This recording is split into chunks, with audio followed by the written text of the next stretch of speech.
এত কাজ করেও আন্তর্জাতিকভাবে একটা স্বীকৃতি শেখ হাসিনার প্রাপ্য ছিল।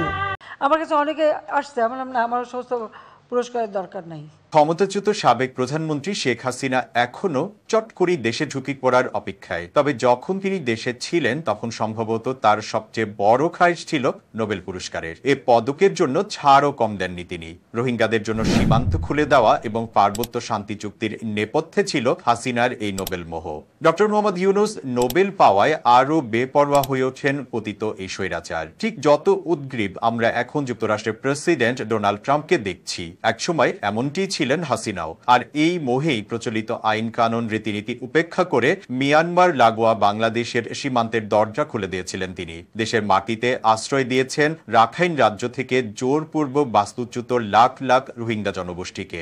ওই সময় কারো কোনো পরামর্শই কানে তোলেননি শেখ হাসিনা, বরং এই জনগোষ্ঠীকে আশ্রয় দেওয়ার বিষয়টিকে পুঁজি করে তিনি মানবতার ফেরিওয়ালা সাজেন। মাদার অফ হিউম্যানিটি নামে একটি ভুয়া উপাধিও নিজের নামের আগে বসিয়ে ফেলেন।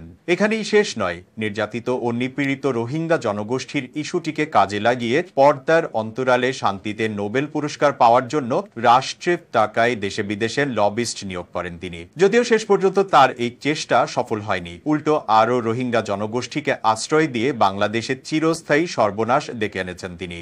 আর এ চেষ্টা ব্যর্থ হয়ে তার প্রতিশোধ নেয়ার কায়দাটিও ছিল অভূতপূর্ব।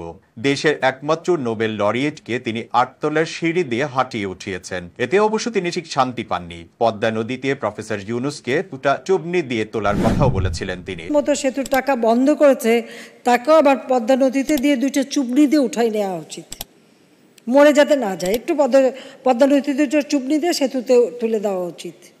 তবে সতর্কতার সঙ্গে, একেবারে মেরে ফেলার নিয়ত তার ছিল না। ঠিক একই রকম অস্থিরতা দেখাচ্ছেন যুক্তরাষ্ট্রের প্রেসিডেন্ট ডোনাল্ড ট্রাম্পও। সম্প্রতি পাকিস্তান ভারতের যুদ্ধ বন্ধ করে এই পুরস্কারের দাবি তিনি নিজেই করে বসেন। বলেন অন্তত 4-5 বার এই পুরস্কার পাওয়ার দাবিদার তিনি, কিন্তু তাকে এই পুরস্কার দেয়া হচ্ছে না।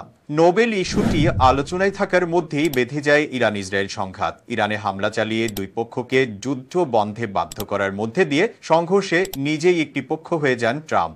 আবারও সামনে চলে আসে ট্রাম্পের নোবেল ইস্যু। এবার অবশ্য খানিকটা এগিয়েছেন ট্রাম্প, তাকে শান্তিতে নোবেলের জন্য মনোনয়ন দেওয়া হয়েছে। এবার হয়তো ট্রাম্পের ভাগ্যে শিকা ছিঁড়তেও পারে। এর আগেও নানা ছুতোনাতায় যুক্তরাষ্ট্রের 4 প্রেসিডেন্ট নোবেল পুরস্কার পেয়েছেন। তারা হলেন Theodore Roosevelt, Woodrow Wilson, Jimmy Carter এবং বারাক ওবামা। তবে ট্রাম্পের ভাগ্যে থাকলেও আমাদের মাদার অফ হিউম্যানিটির আর সেই সুযোগ নেই। তার জীবনের ওই চ্যাপ্টার পার্মানেন্টলি ক্লোজড। এতক্ষণ তাজা খবরের সাথে থাকার জন্য ধন্যবাদ। ফেসবুকে আমাদের পেজটি ফলো করে আমাদের সাথেই থাকুন। আর আপনি যদি ইউটিউব থেকে দেখে থাকেন, তাজা খবরের চ্যানেলটি সাবস্ক্রাইব করার অনুরোধ রইল। আর আপনি কোথা থেকে দেখছেন আমাদের ভিডিও, সেটি কমেন্টে জানাতে ভুলবেন না।